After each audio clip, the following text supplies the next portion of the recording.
Le Seigneur est magnifique. Nous avons donc notre cours de style de vie du berger. Vous vous asseoir dans le nom de Jésus. Et je vous souhaite la bienvenue à ce deuxième jour de notre école. L'école que le Seigneur a conçue pour vous. Et je suis sûr que depuis hier, vous êtes largement édifiés, très largement, avec des styles de prédication bien différents, avec des façons de voir et de faire, et le Seigneur en fait quelque chose pour que vous puissiez manger. On parlait donc du style de vie du berger. Et je vous avais dit que ce cours est très important, ok? Pourquoi? Quelqu'un peut me rappeler pourquoi est-ce que j'ai dit que c'était important? C'est pas un culte, donc je peux poser des questions. Pourquoi j'ai dit que c'était important? Vous connaissez mon système, quand personne ne répond à mes questions, je désigne volontaire pour que c'est important. Pourquoi j'ai dit ça? Quelqu'un peut me le rappeler? Oui.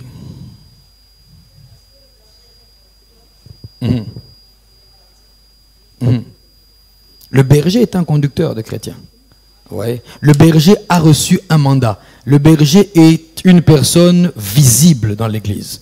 Donc forcément, son style de vie a un rapport direct avec l'église locale. Son style de vie a un rapport direct avec les personnes qui est en train de l'idée. Son style de vie a un rapport direct avec la société autour. Vous voyez, la plupart des gens vous diront, bon, c'est vrai, les gens prient beaucoup, mais on ne voit pas tellement de changements. Les gens ont besoin de voir dans la personne du berger un style de vie, une façon de faire, une façon d'être qui leur permette de faire confiance dans le Dieu que le berger prétend servir. Alléluia.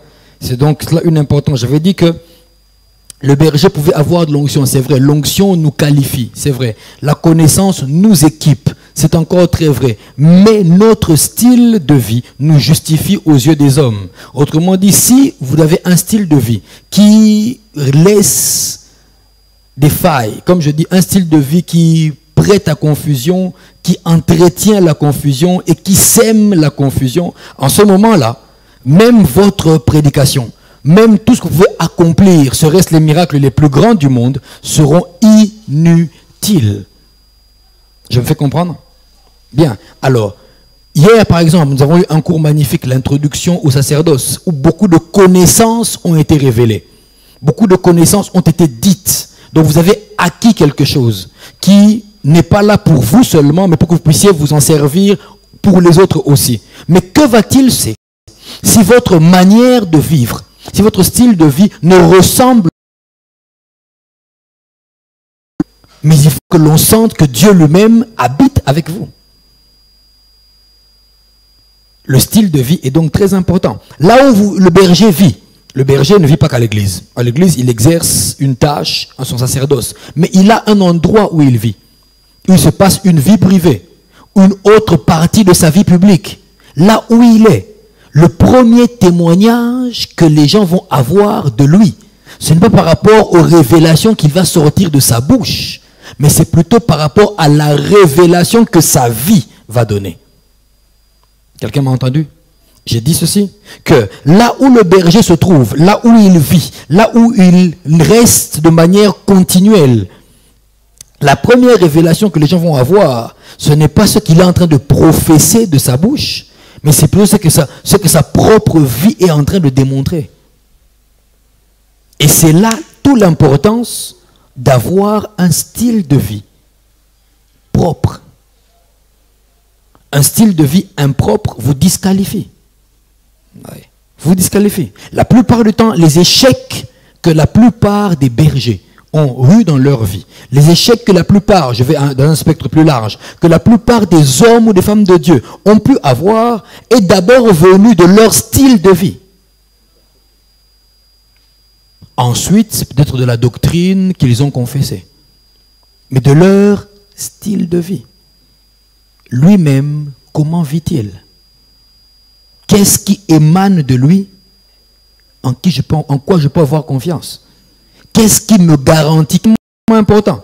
Je suis allé sur 1 Timothée 3, le verset 14 et 15, là où Paul parle à Timothée. Il dit, je t'écris ces choses avec l'espérance d'aller témoignage de Dieu, c'est l'Église. Alors, si toi tu vis, il faut que l'on sente ce témoignage.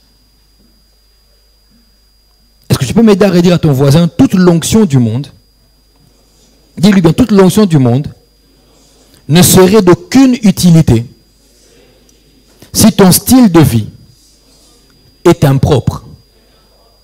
Ouais. Parce que les brebis que vous avez, les brebis que vous aurez en tant que berger ou que vous avez en tant que berger, ne vont pas seulement consommer la révélation qui vient de vos lèvres. Ils vont consommer la révélation qui vient de votre vie. Et tellement de personnes ont perdu la confiance parce que leur style de vie était mauvais. On reconnaît qu'il a l'onction, on reconnaît qu'il est grand, on reconnaît qu'il est puissant, on reconnaît que la plus grande église du monde c'est la sienne, on reconnaît cela. Mais,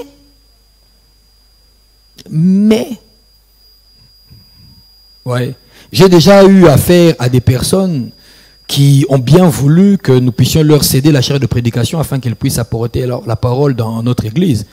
Mais tout ce qui a fait que je ne puisse pas leur céder était quoi?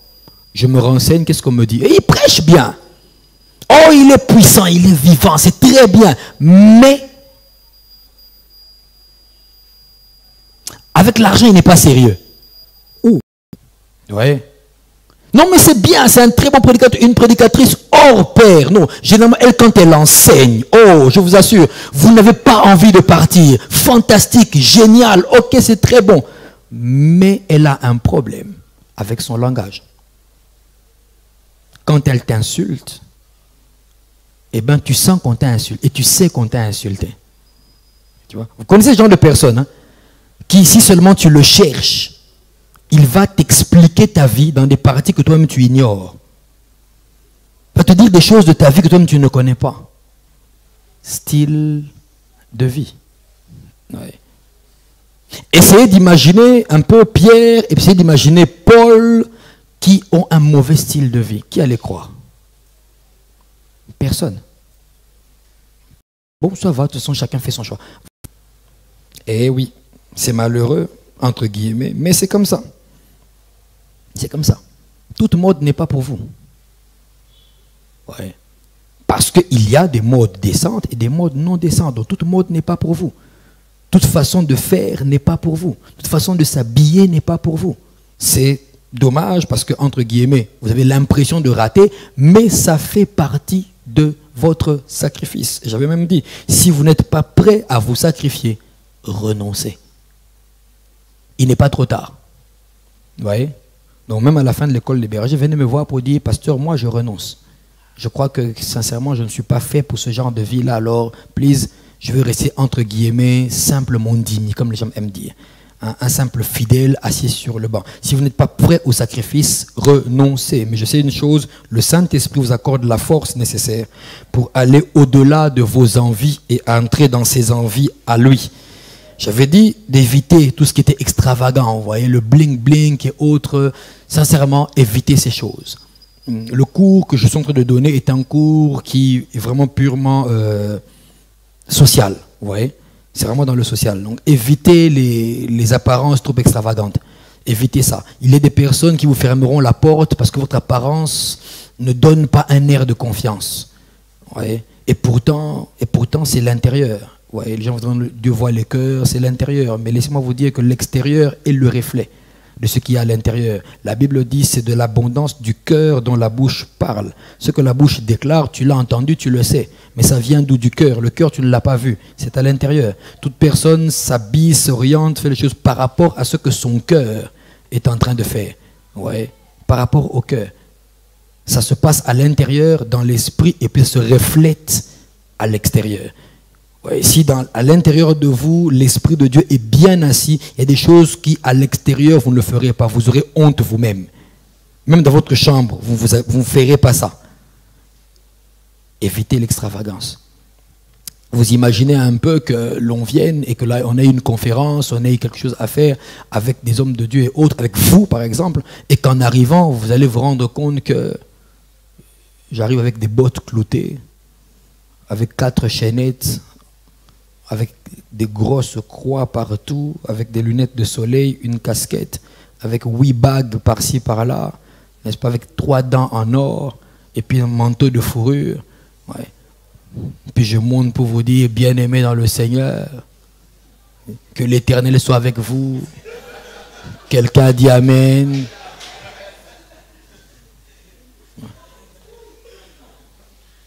Jusque-là, les paroles que j'ai prononcées ne sont pas mauvaises. Elles sont bonnes. Elles sont bonnes. Ouais. Le Saint-Esprit est ici. Yo. Pour vous bénir, je viens là, au nom de Jésus, peace, chacun d'entre vous. Wow. Je ne pense pas que le second jour, vous aurez envie de me revoir. Je ne crois pas. D'autres même ne vont pas tarder, ils vont quitter la salle, ils vont partir. Comme Tézi, là, je la connais. Elle va sortir. Et là, je ne connais pas mon père. Ce n'est pas lui. L'extravagance. N'allez pas aux extrêmes. Restez sobre. Restez sobre. Quand je parle d'extravagance, allez-y un peu plus loin. Il n'y a pas qu'extravagance dans les vêtements, même dans les paroles. Même dans les paroles. Parce que vous êtes berger, vous êtes conducteur. Parce que vous êtes berger, vous avez un mandat qui est sur vous. Ok? Comme on expliquait hier, donné par celui qui vous a désigné. Parce que Dieu ne vous connaît pas à ce niveau-là. On vous l'a expliqué hier, n'est-ce pas? Ok. Donc je ne reviens pas là-dessus. Vous avez un mandat. Vous avez l'obligation de rendre le compte, de faire honneur à celui qui vous a mandaté. Il y a une image à préserver. Ouais. Et vous savez, dans l'extravagance, les gens font moins confiance aux personnes qui parlent trop. Vous saviez ça? Même lorsque tu connais, quand tu maîtrises le sujet, parle peu. Tout à l'heure, on le verra aussi, on verra ça. Et je vais y revenir. Parle peu. Parce que quand tu monopolises la parole, toute ta connaissance commence à énerver. C'est plus édifiant. Plus édifiant du tout. Parce que tu arrives, tu commences à nous parler sur Éphésiens. Tu parles, et puis tu parles, et tu parles encore. Et tu parles encore, et encore. Et encore, et encore, et encore. À la fin, c'est lassant. Tout ce que l'on souhaite, c'est il s'arrête quand? Quand il va s'arrêter le... Non, bon, c'est vrai, il est loin, mais... Ouais. Le problème, c'est que tu es conducteur, donc obligé d'avoir une relation avec les brebis, avec les personnes. Mais imagine qu'à chaque fois que tu viennes, quand les brebis te voient, ils tirent au sort entre eux qui va t'écouter. Moi, je l'ai écouté hier, le tournao. Moi, je l'ai supporté hier, 23h, le tournao. Donc, on te délègue, toi écoute-le. Parce qu'on sait que s'il s'y met, il ne termine pas. Évitez d'être extravagant. Évitez ça. Parce que si tu es sobre, les gens t'apprécient. Laisse-les te mettre sur un piédestal. Toi-même ne monte pas. J'ai dit de choisir les vêtements, les accessoires en fonction du lieu où tu es. En fonction de la classe sociale de ton auditoire, de ceux que tu es en train d'aller voir. Ouais. Vous n'allez pas partir, rendre visite aux lépreux et autres. Toi, tu t'habilles très chèrement, très richement. Tu vas les perturber. Tu vas créer des complexes. Non, non, non. Identifie-toi à eux. Je n'ai pas dit de te mettre en haillons, en vêtements déchirés, non. Mais sois sobre. Identifie-toi à eux. Ils auront facilité à capter ton enseignement et ton message. À te suivre facilement. Ouais. Facilement. De la même manière que s'il faut que tu parles aux bien-aimés du full gospel et que tu débarques là en mettant une tenue extrêmement simple, ça ne passe pas. Parce qu'il y a des gens qui sont disposés à écouter les gens qui sont de la même race sociale qu'eux. En te regardant, déjà ils se disent, il n'est pas de ma classe sociale. Donc je ne cause pas avec lui, c'est-à-dire que je ne l'écoute pas. Donc je dis, il ne peut pas être mon berger. Qu'est-ce que je veux lui dire? Il ne comprendra rien par rapport à ça. Okay? Par rapport au climat surtout. Ne me mettez pas des ensembles de cuir avec des bottes en cuir. Même si vous avez reçu ça de l'Europe, on vous l'a envoyé par une tante, par un oncle, tout ça. Vous voyez quand est-ce qu'il faut mettre ça. Ne mettez pas ça, il fait très chaud. Mettez un ensemble de cuir avec la fourrure. Vous allez distraire les gens. Vous savez ça? Vous allez les distraire. Par rapport à la culture, l'art d'apparaître en public. J'avais dit aussi qu'il fallait que vous puissiez maintenir, contenir vos joies. Et oui, c'est comme ça. Vous n'êtes plus tenu de laisser votre joie s'exprimer trop grandement. Vous devez la contenir. Quand on verra le style de vie privé du berger, vous allez comprendre que vous aurez un endroit où vous allez vous lâcher. Ok? Avec des amis propres à vous, avec ceux qui sont comme vous. Mais avec les brebis, maintenez un certain cap. J'ai parlé de l'art de s'asseoir en public. J'avais dit que la tâche du berger est extrêmement noble. Et aucune noblesse ne tolère le désordre. Aucune noblesse ne le tolère. Donc vous voyez que même par votre façon de vous tenir, vous pouvez dégrader le ministère ou pas. Vous pouvez dégrader vous-même votre message ou pas. Vous pouvez dégrader votre propre appel. Votre propre onction se trouvera dégradée. Pourquoi? Lorsque les personnes qui sont sous vous, ça veut dire qui acceptent d'être vos brebis, parce que ce n'est pas obligé, qui acceptent de vous suivre, de croire en ce qu'il y a en vous, de se laisser guider par vous, quand elles n'arrivent plus à vous faire confiance, il y a un problème qui se passe. Un problème sérieux. Même en vous asseyant, tu peux inspirer confiance ou pas. Allons sur un plan purement social, purement pratique, purement professionnel. Si déjà à ce niveau-là, est-ce que vous savez qu'il y a des personnes qui peuvent rater un poste, ne pas être engagées parce que leur façon de s'asseoir ne s'y est pas? Vous savez ça? Si les humains ont ce critère, Dieu qui est parfait par excellence, quel critère croyez-vous qu'il a? Il y a des personnes qui, par leur façon de se tenir en public, de s'asseoir en public, avec tous les accessoires qui conduisent, c'est-à-dire la façon de regarder, de mettre ses bras et tout ça, ça ne permet pas à ce que la brebis te fasse confiance. N'oubliez pas une chose, vous êtes, en tant que berger, vous êtes le panneau qui indique la voie à la brebis. Vous êtes le panneau. C'est vous qui indiquez le feu vert ou le feu rouge. Donc si le panneau indicateur ne fonctionne plus, merci les embouteillages. C'est un désordre total. Total. Ne l'oubliez pas, en tant que berger, chaque partie de votre vie marque la brebis. Que vous en soyez conscient ou pas. Chaque partie de votre vie marque la brebis. Positivement ou négativement. Ouais. Et à la fin, à la longue, vous avez le genre de brebis que vous avez engendré vous-même. C'est vous qui avez fait entrer en eux ce qu'ils sont devenus. Vous voyez quand je dis que la tâche est extrêmement noble. Parce que les regards des brebis sont tournés vers vous. Alors, j'avais annoncé le point 3. L'art de manger en public. Oh oui. Même manger. Eh oui. Eh oui, même manger. Finalement, donc être berger, c'est être en prison. Qui le pense? Bon, par politesse, ne diront pas moi je le pense. Mais dans leur cœur, ils se disent si c'est ça l'être berger, là, moi je préfère ne pas être. Non, c'est une tâche extrêmement noble et très bénissante.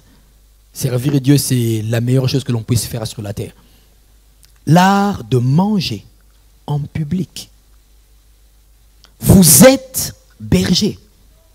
Vous n'êtes plus n'importe qui. Vous portez un qualificatif. Vous portez une étiquette. Vous êtes un ambassadeur. On vous regarde et on juge celui qui vous a envoyé par rapport à ce que vous faites et ce que vous êtes et ce que vous dites. Or, vous êtes berger. Ça veut dire que entre les brebis et vous, il se forme une proximité. Il y a d'ailleurs un cours que nous allons voir, stratégie pour être berger de proximité. Parce qu'un berger trop lointain est un mauvais berger.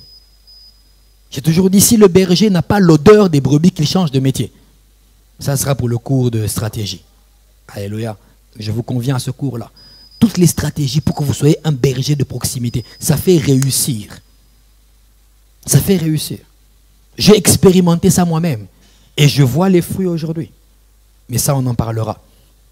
Donc, entre la brebis et vous, il se crée une proximité nécessaire pour sa survie, nécessaire pour sa croissance, nécessaire pour qu'elle puisse sortir du lot où elle se trouve et émerger et devenir, elle à son tour, berger comme vous. Il faut une proximité. Il faut une attache. Et dans la proximité, justement, on se retrouve à parler, à discuter, aussi à manger. Amen. Aussi à manger, vous voyez. Il peut t'inviter chez lui, tout comme vous pouvez aller à l'extérieur. Et manger en public est un art. Un art qui échappe à beaucoup. Et qui après se demande, mais Seigneur, est-ce que c'est moi qui ne prie pas assez? Non, tu pries bien. Mais le problème, c'est qu'on n'a pas découvert en toi une envie de te réinviter. D'être à nouveau avec toi. Tu as édifié ce soir-là, c'est vrai, pendant le dîner, tu as beaucoup parlé, tu as dit des bonnes choses, mais on n'a plus envie que tu sois encore là. Quand je parle de manger en public, je ne parle pas seulement de prendre un repas ou une collation dans un lieu public. Hein. Restaurant, pique-nique, fête populaire, promenade sur la plage et tout ça. Croyez-moi, retenez ça. Vous n'êtes pas berger pour vous-même. Vous n'êtes pas berger pour vous-même. Tu ne peux pas être ta propre brebis. Tu l'es pour les autres. Cela veut dire ceci, qu'une fois cela est, les brebis t'admettent comme tel et d'autres personnes te voient comme tel. Donc, en tout lieu, tu peux être appelé à revêtir le manteau de berger. En tout lieu. Même en pique-nique. Même en promenade. Partout.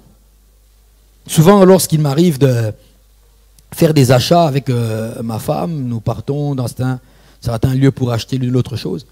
J'ai souvent l'habitude de dire quelque chose qui me fait rire, mais qui pourtant s'est avéré vrai, tu vois. Une fois, je suis allé acheter. Elle est restée pour m'attendre. Il fallait que je rentre. J'ai mis un peu de temps. En revenant, elle me pose une question. Elle me dit, tu as encore rencontré des gens avec qui il fallait que tu parles, hein? En fait, moi, je suis entré dans le magasin en tant qu'acheteur. Acheter ce dont j'ai besoin et sortir. Eux sont entrés en tant qu'acheteurs aussi, ou visiteurs. Mais en me rencontrant, automatiquement, pour eux, ils ont rencontré le berger. Ouais. Donc, ils ont besoin qu'un contact s'établisse. Ouais. Donc, à tout moment, tu rêvais cela. Donc, quand tu es berger, même manger en public devient pas un problème, mais ça devient, il faut le voir. Tu ne manges pas en public que dans les restaurants, les fêtes populaires, les promenades, la plage et tout ça. Ça peut être dans la salle à manger une brebis. Ou de toute autre personne qui n'est pas de ton cercle d'intimité. C'est là que le berger doit cultiver les règles de bienséance et de politesse. Ah! Dis à ton voisin, être berger, ce n'est pas que l'onction. Dis-lui, être berger, ce n'est pas que l'onction. C'est aussi les règles de politesse. On n'y pense pas. Et pourtant, ça joue. Je peux te poser une simple question. Je te donne une image. Et je voudrais que tu me répondes. Maman Laetitia, tu pourras me répondre. Donc je vais te la poser à toi la question. Imagine un peu que tu invites chez toi un berger. Il est ouin. Il est très bon. Il est efficace. Et puis on va manger. Buffet, le buffet est servi, c'est bon. Chacun doit aller manger. Doit aller se servir et passer. Et tu te rends compte que le fameux berger, lui, il ne vient pas pour passer. Il tire sa chaise et il la met au buffet. Et puis il reste là.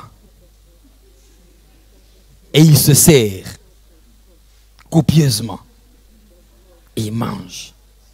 Il prend ici, il prend là-bas, il reprend ici, il reprend là-bas, il rajoute ici, il rajoute là-bas. Il est là. Il boit le jus, il boit le Vitalo, il boit l'eau, il boit le soda, il boit tout. Je ne sais pas. Éclaire-nous. Quelle sera ta réaction?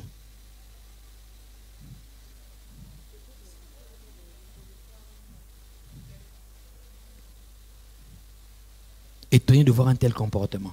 Est-ce qu'un pareil comportement peut te donner envie de le rappeler? Non. Il a toute l'onction. Il est loin. Il a des paroles qui vont édifier. Mais son problème, c'est l'art de manger en public. Qui va venir mettre une intercale à son œuvre. En ce moment-là, je ne pense même pas que tu auras encore envie de rester sa brebis. Tu voudrais bien changer de berger. Et c'est ça qui se passe, ouais. Vous comprenez qu'en ce moment-ci, toute l'onction n'est pas suffisante.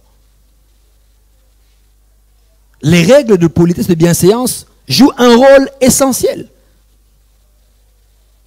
Savoir comment manger en public. Pourquoi? Parce qu'il y a des personnes qui vont mettre du temps avant de venir à l'église. Il y a des brebis comme ça, qui mettront du temps avant de venir à l'église, mais qui auront besoin que vous vous déplaciez vers leur habitation. Et souvent, ils insisteront pour manger avec vous. Comment allez-vous vous tenir? Comment tu vas faire? Ouais. Automatiquement, lorsque tu es en train de parler, même quand tu es le plus édifiant possible, mais quand alors que tu manges en édifiant, on peut voir et ce que tu avales et ce que tu as mis dans la bouche, ça n'intéresse plus personne. Mais tu vas croire que ce sont les démons qui travaillent contre ta carrière. Alors que non. Alors que non. Et ça s'apprend. C'est un art de manger en public. Parce que tu es représentant d'un royaume. Est-ce que vous savez que votre manière de manger peut révéler une immaturité, une irresponsabilité? Vous pensez, et beaucoup le pensent d'ailleurs, que, vous savez, je vais vous dire, ce n'est pas par hasard que les grandes affaires se traitent autour d'un repas. Celui qui t'invite à manger, non un homme d'affaires, écoute, retrouvons-nous au restaurant, on va manger ensemble. Toi, tu crois qu'il t'invite parce qu'il t'aime? Non, quand il m'a vu, il m'a aimé, vraiment, il a voulu que je partage son repas. Non! Non! Il sait que derrière la façon de manger, on peut déceler une immaturité ou une irresponsabilité. Quand tu as affaire à un berger glouton, tu as affaire à un berger égoïste. Ça veut dire que le souci des âmes n'est pas dans son cœur. C'est lui qui passe avant. Les brebis viennent après. Or, quand tu es un berger, les brebis passent avant. Le bon berger donne sa vie pour ses brebis. Mais le mercenaire, lorsque le loup vient, qu'est-ce qu'il fait? Il fuit. Sa vie compte avant. La façon de manger révèle l'immaturité. Celui qui prend sa chaise et la met au buffet révèle qu'il est complètement irresponsable. Le sort des autres ne l'intéresse pas. Mais il ne saura pas qu'en ce moment-là, il vient de mettre un terme à sa carrière de berger. Il vient de mettre un terme à son avancée. Ça veut dire, à l'église, on peut lui garder le titre de berger, mais dans les cœurs, il ne l'est plus. Je vous ai dit que le ministère, c'était l'impact dans les cœurs et dans les vies. Rien que ça. Je veux dire, mais pour une chose, oui, rien que ça. Ça ne semble pas grave. Même quand on se dit, attends, ça sert vraiment à quelque chose de nous dire ça à l'école, on perd du temps. Non, ça sert à quelque chose. Pourquoi? Lorsque vous mangez, la brebis t'observe. Ouais. Elle t'observe. Moi, j'ai des personnes qui ont été marquées par ma façon de faire. Parce que j'ai partagé mon pain avec eux. Il y a des gens qui m'appellent papa, qui se reconnaissent être mes fils et mes filles, alors que je ne me souviens pas les avoir paix. Je ne me souviens pas. À quel moment, dans lundi, j'ai commencé à le... Je ne me souviens pas. Mais ces personnes se greffent, se réclament de moi. Et quand tu poses la question, tout est parti des simples faits. On mangeait. Je n'étais pas rassasié. Je lui ai cédé mon repas. Et c'est tout. J'en avais besoin aussi. Mais je lui ai cédé mon repas. Et c'est tout. Ouais. Partout, ces personnes se trouvent. Elles se réclament d'être de ma bergerie. Ça veut dire qu'en tout lieu où on se retrouvera, j'aurai toujours une autorité sur elles. Ma parole comptera. Même si je rencontre en Chine, quand la parole comptera, ça s'est passé sur la nourriture. Ne négligez rien, vous savez. Ne négligez rien. Buvez, mangez en toute responsabilité. En toute responsabilité. Parce que tu peux arrêter ta carrière ou pas. Sachez vous tenir en public. Ne vous fermez pas les portes vous-même. Un quatrième point. L'art de parler en public. L'art de parler en public. Pour le parler en public, il y a tout un cours que vous allez avoir là-dessus. La rhétorique. Cette école, vous aurez un cours là-dessus. Parce que s'exprimer, parler est très important. C'est une grande partie de votre travail de berger. Parler. Vous le savez, n'est-ce pas? C'est une grande partie du travail du berger. Parler. Le berger n'est pas là pour faire les mathématiques. Il est là pour parler. Il transmet ce qu'il a par la parole. Et c'est tout un art. Quand tu ne sais pas parler, quand tu ne sais pas introduire quelque chose, tu rates. Quand tu ne sais pas parler, tu ne fais pas passer le message. Et quand le message ne passe pas, tout ce que tu as dit n'a servi à rien. Donc vous aurez là-dessus tout un cours rhétorique. Mais néanmoins, je peux évoquer quelques petits points ici avec vous. Ok? Alors, un premier petit point que je vais pouvoir invoquer avec toi. Devant les brebis, surveille tes propos. Devant les brebis, surveille tes propos. Votre relation n'est pas d'abord amicale, elle est d'abord de berger à brebis. Devant tes brebis, surveille tes propos. Tes amis sont connus. Ta brebis n'est pas ton ami. Toi, tu es le berger et c'est la brebis. Surveille tes propos. Qu'est-ce que tu dis? Comment tu le dis? Réfléchis à comment est-ce que la brebis va prendre les choses que je suis en train de dire. Donc, quelque part, dans l'art de parler en public, tu anticipes sur la réaction de la brebis par rapport à ce que tu vas dire. Si je dis ça, est-ce que c'est bien séant? Si je dis tel propos, est-ce que c'est bien séant? Surveille tes propos. Jusqu'où tu peux aller dans ton langage pour ne pas verser dans certaines familiarités qui vont empêcher le travail de Dieu de bien se faire. Ouais. Surveille tes propos. Évidemment, on va voir tout à l'heure aussi qu'il faut savoir sympathiser avec les brebis. C'est bien. Mais tes propos, eux, sont limités. Surveille-les.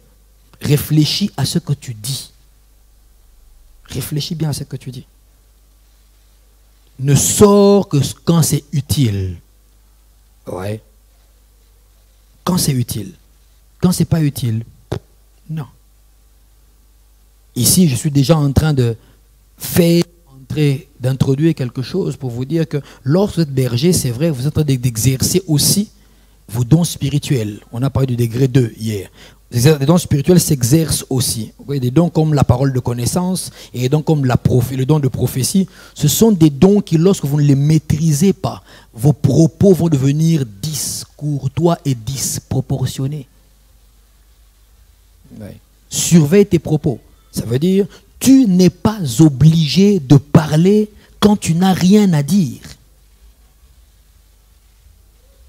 Il y va du respect que la brebis va t'accorder. Quand tu n'as rien à dire, tu te tais. Quand on questionnait le Seigneur par rapport à la femme adultère, il s'est tué pendant une bonne minute. Il est resté calme. Il ne disait rien. Il dessinait par terre. Vous pensez qu'il n'avait rien à dire? Vous le pensez? Oh, il savait que ça allait dire. Mais il maîtrisait ses propos. Il les surveillait. Qu'est-ce que je veux dire? Parce qu'en ce moment-là, c'est un piège. Et laissez-moi vous dire qu'en majorité, la plupart des brebis sont expertes pour piéger leurs bergers. Parfois, la brebis que tu penses être moins intelligente que toi. Arole est là. Oh oui. Toi, fais attention à tes propos. Fais attention.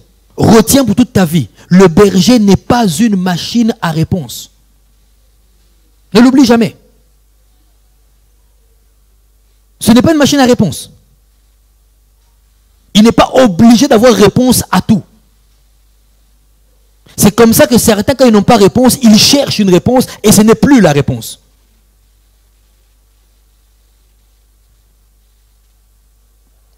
Veille sur tes propos.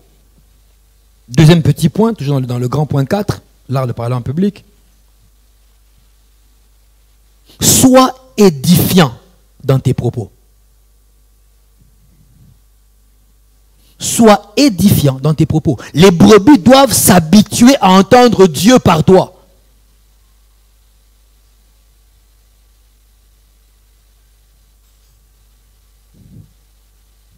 Malachie 2, le verset 7.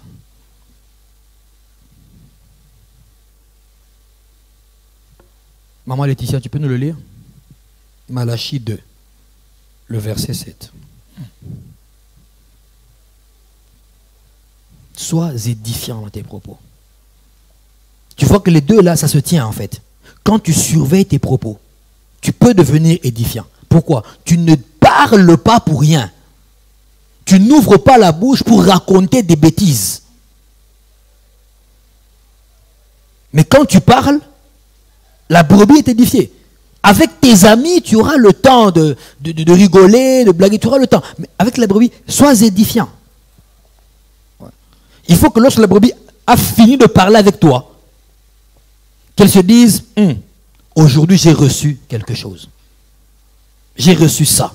Il y a eu un plus dans ma vie. Vous pouvez lire, maman? Malachie 2, verset 7. Car les lèvres du sacrificateur doivent garder la science, et c'est à sa bouche qu'on demande la loi. Ah! C'est à sa bouche qu'on demande quoi? La loi. La loi. À sa bouche. Donc, lorsque la brebis vient auprès du berger, c'est à la bouche du berger que la brebis a besoin d'avoir la loi. Le sacrificateur doit garder la science. Ouais. Il est important donc, merci maman, important que tu puisses être édifiant pour tes brebis. Quand la brebis te fréquente et que la brebis ne se sent pas édifiée, une première fois, ça peut passer.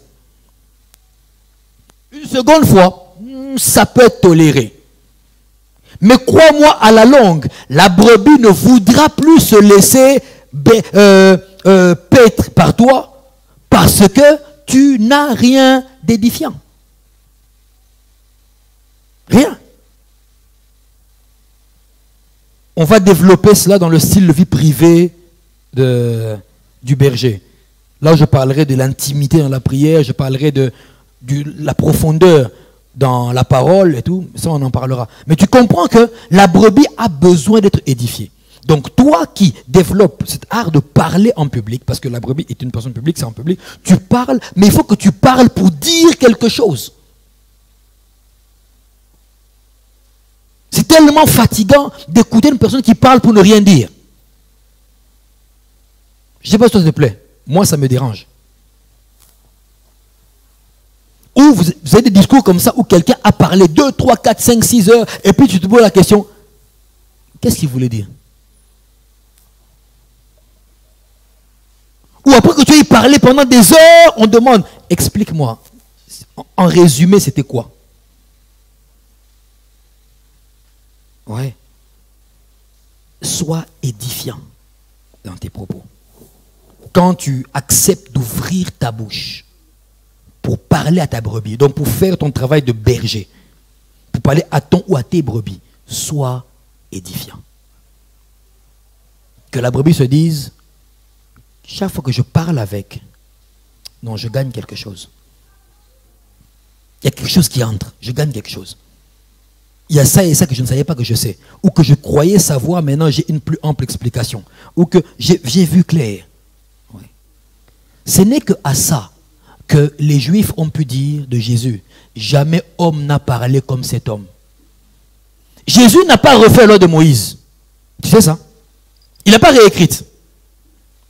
Quand il entre dans le temple, dans Luc 4, il dit, l'Esprit du Seigneur est sur moi parce qu'il m'a oint. Et puis il donne. À la fin, qu'est-ce qu'ils disent? Cette parole de l'Écriture. C'est accompli aujourd'hui. Il n'a pas refait l'Écriture, il ne l'a pas réécrite. Mais qu'est-ce qui faisait que l'on puisse dire que lui a parlé différemment des autres? Les pharisiens parlaient aussi. Dans chaque culte, ils étaient là. Ils parlaient, la loi de Moïse, ils la disaient, les gens les attendaient. Mais comment on peut dire, jamais homme n'a parlé comme cet homme? Parce que lui, dans sa bouche, ces mêmes propos-là étaient édifiants. Chez les autres, pas du tout. Pas du tout. Donc toi, berger, dans ton style de vie, sois édifiant dans tes propos. J'ai parlé à quelqu'un? Yes. Dans ton style de vie, fais un style de vie, sois édifiant dans tes propos. On aura envie de t'écouter. On viendra chercher la loi à ta bouche. Un petit point encore, le point 4. Parce que vous croyez que c'est trop congestionné. Non. Vous avez le droit de détendre l'atmosphère sans forcément devenir le comédien de service. Vous avez le droit de détendre l'atmosphère sans devenir le comédien de service. Vous êtes berger, pas artiste comique.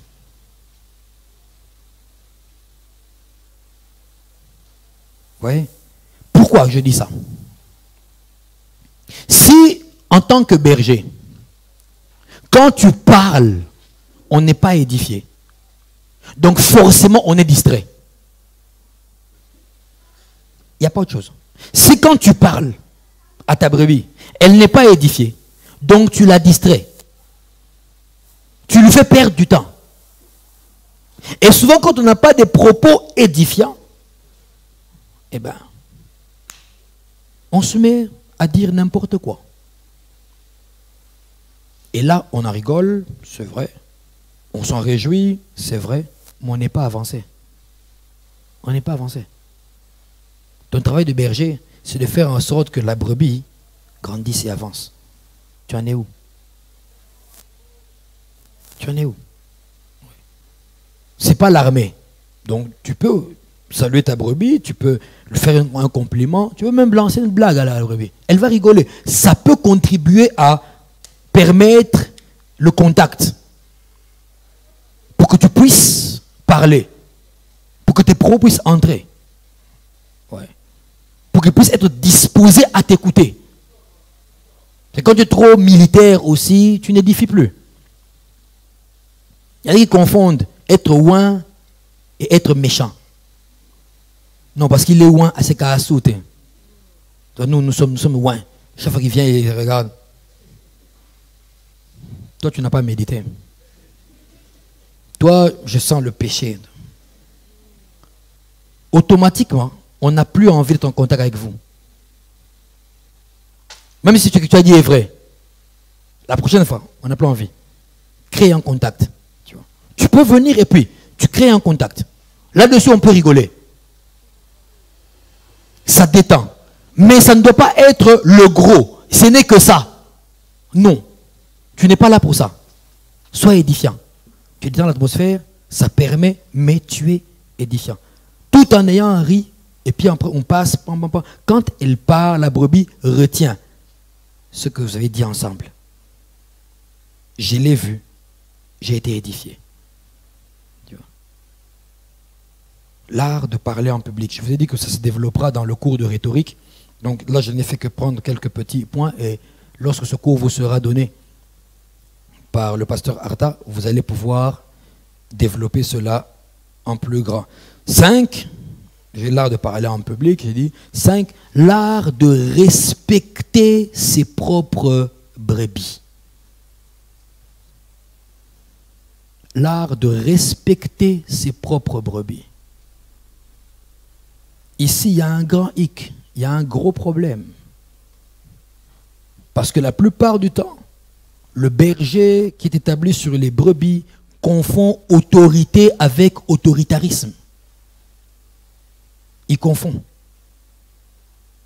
l'autorité et l'autoritarisme. Tu n'es pas un dictateur. Le fait d'être établi sur des brebis ne vous donne pas le droit de les traiter comme du bétail. On l'appelle brebis, c'est vrai, mais ça ne donne pas à toi le droit de le traiter comme du menu bétail. Le berger a le devoir, a l'obligation d'avoir un minimum de respect pour ses brebis. La plupart du temps, c'est le berger qui réclame de la brebis le respect. Tu dois me respecter. Je suis un homme de Dieu. Si je parle sur ta vie, tu n'iras plus loin. On en a vu. Je peux te maudire. Beaucoup, on en a vu comme ça. Ta vie sera écrasée. Waouh. Mais je veux que tu puisses savoir avec ce cours aujourd'hui, à partir d'aujourd'hui, sache-le, que les brebis ont le droit d'avoir de ta part un minimum de respect. Si tu respectes tes brebis, tu les gardes près de toi. Parce qu'elles se sentiront traitées comme des humains, ils vont rester près de toi. Quand tu les respectes, tu peux les envoyer, leur confier des tâches, même leur imposer des tâches. Mais parce qu'il y a le respect, elles vont le faire avec joie. Elles auront envie de le faire pour toi. Parce qu'il y a un respect qui se détache. Un petit exemple. Est-ce que tu sais, en tant que berger, le simple fait de prononcer correctement le nom de la brebis est un signe de respect envers elle? Tu savais ça? Le simple fait de respecter, de prononcer correctement le nom de la brebis. Oh, ça paraît dérisoire. Ça paraît dérisoire. C'est un exemple. Papa Olivier, je te pose la question comme j'ai posé à maman Lydie tout à l'heure. Qu'est-ce que tu préférerais? Un berger qui vient pour t'appeler, par exemple. Vraiment le truc le plus simple possible. Parce qu'il voudrait que tu puisses déplacer la charrette de prédication et la mettre de l'autre côté. D'accord. Papa, chose. Ah, c'est comment encore le nom? Papa, venez. Bon, prenez ça et puis... Ou bien, Papa Olivier, s'il vous plaît, est-ce que vous pouvez... Lequel vous préférez? Ah, j'ai dit Papa Olivier. J'ai prononcé son nom correctement. Ouais. Et non pas chose. Ah, c'est comment encore le nom? Même si il fait ce que je lui ai demandé de faire, il va le faire par respect. Mais une prochaine fois, vous ne voudrez plus avoir affaire avec moi. Plus du tout. Merci. Ouais. Rien que le fait de prononcer correctement le nom d'une brebis est déjà un signe de respect. Ça le met, lui, dans les conditions de te respecter aussi. Et pourtant, souvent les bergers montent sur leurs grands chevaux. Non, c'est en tant que berger. Au ça, n'en fait rien. Mais si tu parles, je vais te maudire. Je t'enlève 7 ans de ta vie. Et au nom de Jésus en plus.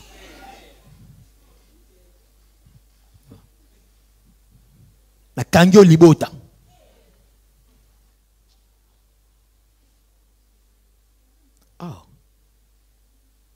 Vous savez, même dans la révélation que vous avez pour vos brebis, respectez-les.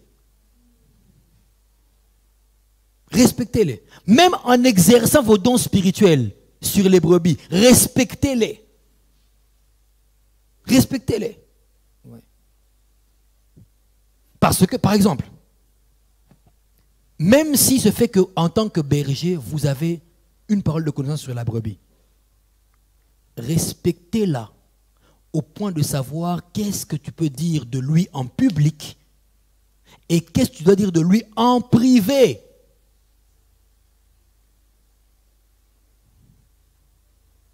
Ça, c'est par pur respect.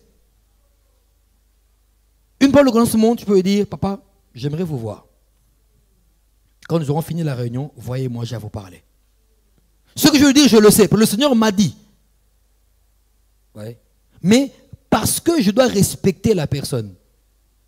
C'est un homme marié ou c'est un adulte ou c'est... Ok, je ne vais pas... Si je le dis, ça peut être le frustrer en public.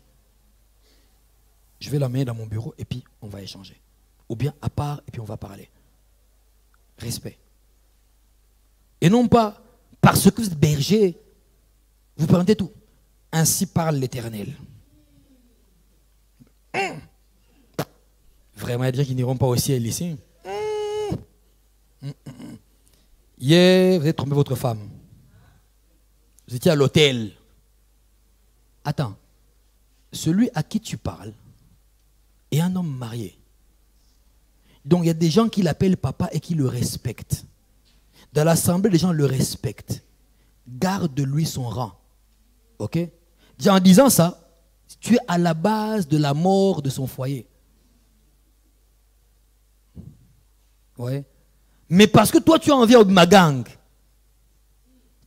il faut que l'on sache que toi, quand tu dis une parole de connaissance, c'est toujours clair et précis. On est hémorroïde, n'a aussi.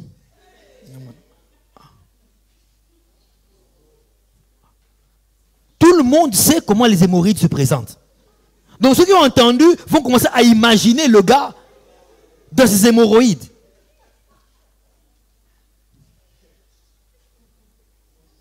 Vous voyez un peu comment c'est frustrant. Mais c'est l'Éternel qui t'a révélé ça.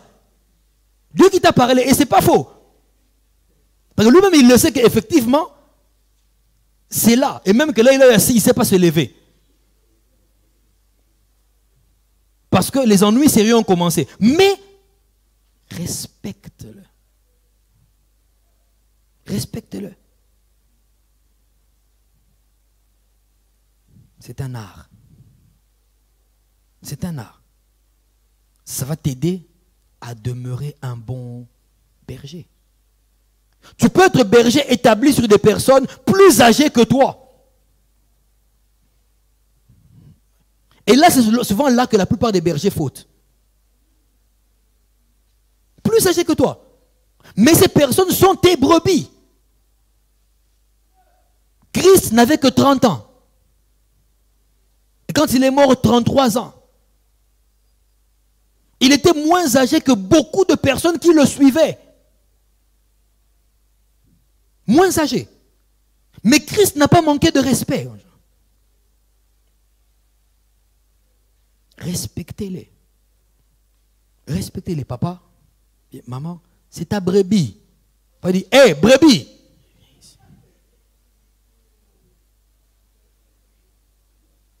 Toi là, toi là, viens, suis-moi. Yom Yara.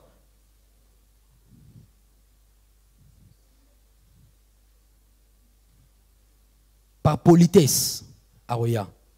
Mais après, au monnaie sauté. Au monnaie sauté, tu ne le verras plus. Ouais. Vous comprenez que l'onction ne fait pas tout dans le travail du berger. C'est comme ça que beaucoup, avec toute l'onction qu'ils ont, n'ont jamais réussi à élever quelqu'un dans le Seigneur. Ils n'ont fait qu'arroser les plantes des autres. Jamais il a amené quelqu'un au Seigneur puis il l'a élevé. Rien. Il n'y a